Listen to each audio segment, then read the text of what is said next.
Talking this hour about, well, anything that's on your mind, but we've had a couple calls on this, and we're going to continue this discussion on your claiming options with Social Security. And why is this important? Why are we talking about this? Well, number one, Social Security is very important to many people. It's the foundation of their retirement plan in many cases. But it also relates to your distribution strategy.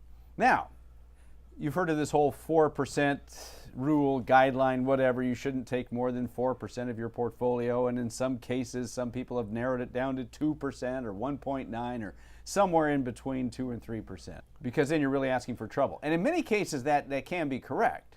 However, Professor Plum, there may be a circumstance where you can take not just a little more than 4%, but a lot more than 4%, and coordinate this with your Social Security strategy. So let's go over this imaginary scenario that you came up with. I was just playing with numbers, and let's say we have a single individual who wants to retire at 64. They have $750,000 saved up, and they could take their Social Security at 64, and it would be $2,300 a month. Pretty good Social Security, not bad. So they're looking at it saying, well, I could take $2,300 a month. That means I only need $2,700 a month from my portfolio. $2,700 a month, $32,400. I'm just doing the math very quickly.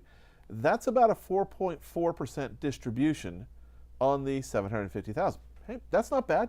That's probably a very doable goal. Now we look at the individual says, yeah, but I have a pretty good life expectancy. Parents are still doing well. In fact, grandparents just recently passed away in their hundreds. So I think that I'm going to live a long time. And therefore, while I don't want to work anymore, I do want to wait to take my Social Security until age 70. Now, if he or she waits till 70 to take their Social Security, it'll be $3,500 a month. Not bad. Not bad, based on delayed retirement credits and not taking it early. So at that point, they wouldn't need anywhere near as much from the portfolio. But in the meantime, for the next 6 years, they want $5,000 a month gross. $5,000 a month is $60,000 a year. That's, a big distribution off of a $750,000 portfolio. $60,000 a year off of a $750,000 portfolio is an 8% distribution. Now you might say, 8%, that's unsustainable. And you know what, you're right. It is unsustainable for a long period of time, but they're not trying to do it for a long period of time. They're trying to do it for the next 6 years. And then they'll take a lot lower distribution from their portfolio. So does it work out in their favor? And what kinds of rates of return do you have to earn to make it work out in your favor? Well, we know that they want $60,000 a year for the next 6 years. So let's take $60,000 times 6, $360,000.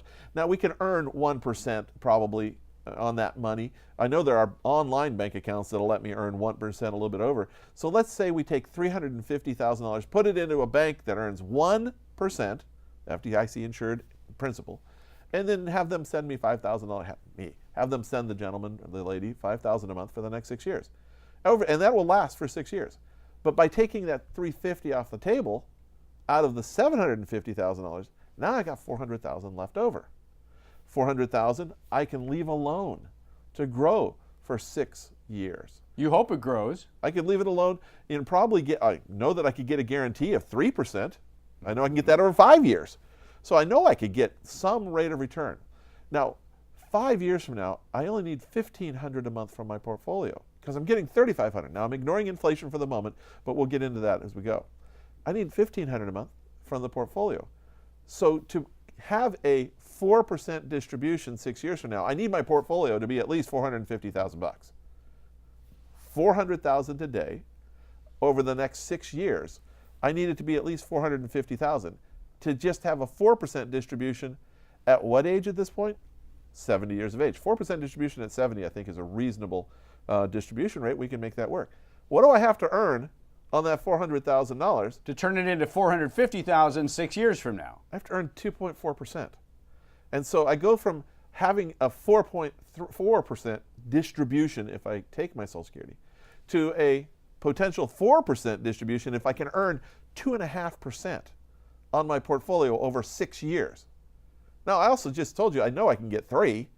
So how much risk am I taking to delay taking my Social Security, assuming that's the right strategy to begin with, assuming that we have that longevity? It's all a matter of what type of risk. Now we know what we can do. We know we can put some money in a bank account if we had to and make it work for the next 6 years. We know we can put another, now I need $18,000 a year.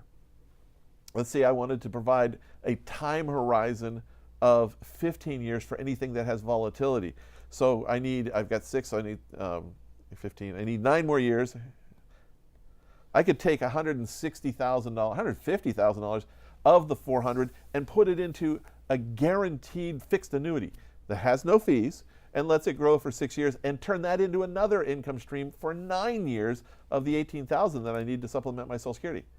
That means I've got $250,000 that I've got at least a 15-year time horizon with, that I could earn what? 15 years, market rate of return, let's say 7? Let's say 7. 15 years.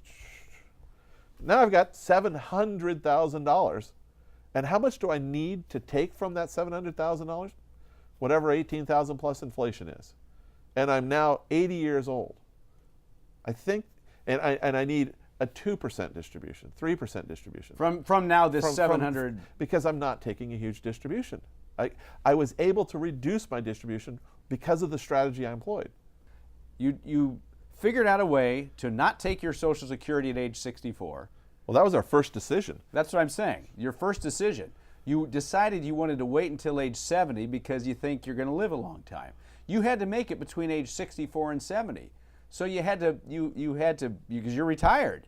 I want to retire. You want to retire. Let's say you did retire. So all you did was, instead of taking a 4% distribution out of your portfolio for those 6 years between 64 and 70, you wound up taking an 8% distribution. Horror of horrors. However, I mean, when they're telling us that you shouldn't take any more than 2%, no.